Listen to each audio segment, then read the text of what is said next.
자, 공수처에 이어서 이번에는 중수청입니다. 기승전 결론은 두 기관 모두 검찰의 힘을 빼자는 거죠. 여기에 경찰의 국수본도 있습니다. 이러다가 정말 검찰청은 건물만 남는 게 아닌지 모를 지경인데 이 말이 괜한 말이 아니란 설명도 있습니다. 실제로 그럴 가능성이 있는지 지금부터 따져보겠습니다. 자, 윤설기 기자. 네.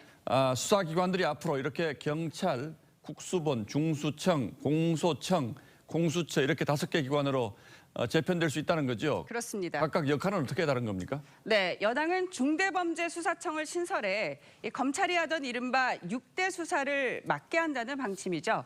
그래서 검찰의 기소권만 남게 되면 그 이름도 검찰청에서 공소청으로 바꾸자는 게 여당이 아닙니다.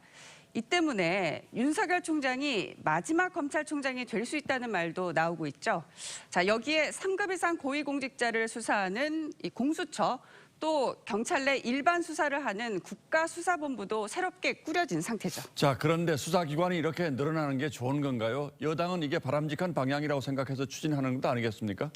대한민국 검찰은 국가 최고 권력으로 군림해왔다. 바로 여당이 발의한 검찰청법 폐지 법안의 첫 번째 문장입니다. 검찰은 계급화된 조직으로 특권의식과 부패가 심각하다고도 평가했습니다. 이런 검찰을 개혁하려면 중수청 같은 별도 조직을 만들어 검찰이 갖고 있던 힘을 분산해야 한다는 거죠. 여당은 그렇게 생각한다는 거지만 그 주장에 대한 반론도 상당하지 않습니까? 그렇습니다. 여당 안대로라면 중수청은 앞으로 공직자, 선거, 대형 참사 범죄 등을 수사하게 됩니다. 그런데 공수처도 3급 이상 공직자를 수사하죠. 그렇다면 3급 이상 공직자의 선거 범죄는 어느 쪽이 수사를 해야 될까요? 또 대형 참사 또한 이 경찰의 국수본의 수사 대상이 될 수도 있습니다. 즉 수사기관이 늘어나면 자칫 중복 수사와 과잉 수사로 이어져 국민들의 인권이 침해될 가능성도 배제할 수 없죠. 검찰이 하던 대로 해야 된다 그렇게 좀 주장하는 건 아니에요. 새로운 걸 시도해 보는 건 좋은데 전체적인 수사를 비대하게 과도하게 그리고 또 하나 수사기관이 이렇게 분산되면 대형 권력형 비리 수사 이게 어려워질 수 있다 이런 걱정도 있죠. 네, 관련해서 최근 조국 전 법무장관은 SNS에 검찰 내 수사 희망 인력은 이동시키면 되니까 수사 총량의 공백은 없다고 했습니다.